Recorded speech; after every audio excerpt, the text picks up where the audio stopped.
आज के वीडियो में हम लोग भारत की 5वीं सबसे बड़ी नदी और मध्य प्रदेश राज्य की सबसे लंबी नदी यानी कि नर्मदा नदी के बारे में जानेंगे।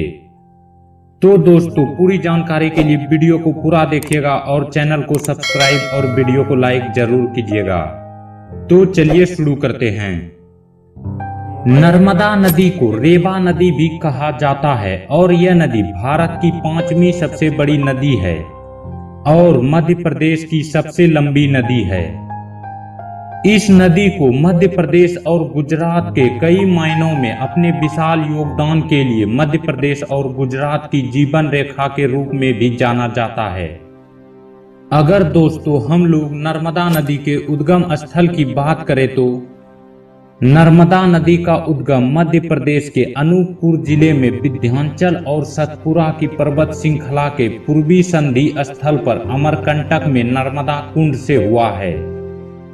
अगर दोस्तों हम लोग नर्मदा नदी की कुल लंबाई की बात करें तो इस नदी की कुल लंबाई 1312 किलोमीटर है और यह नदी 1312 किलोमीटर का सफर तय करने के बाद यह अरब सागर में मिल जाती है।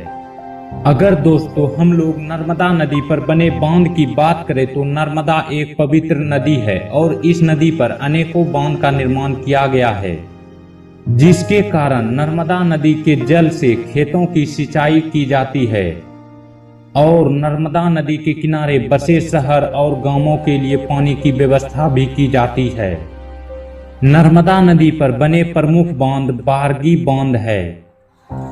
बरगी बांध जबलपुर के समीप बरगी ग्राम में बना बांध नर्मदा नदी का पहला बांध है।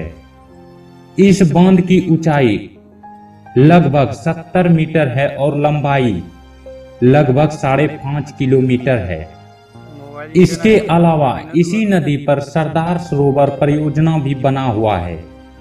सरदार सरोवर बांध गुजरात राज्य के नर्मदा जिले के नाव ग्राम जगह पर नर्मदा नदी पर बना हुआ बांध है और इस बांध को बनाने के लिए सीमेंट और कंक्रीट का उपयोग किया गया है।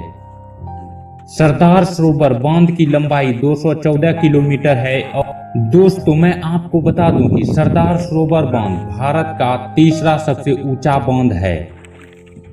नर्मदा नदी का इतिहास बहुत ही प्राचीन है और प्राचीन काल में इस नदी को सोमा भद्वा नदी भी कहा जाता था।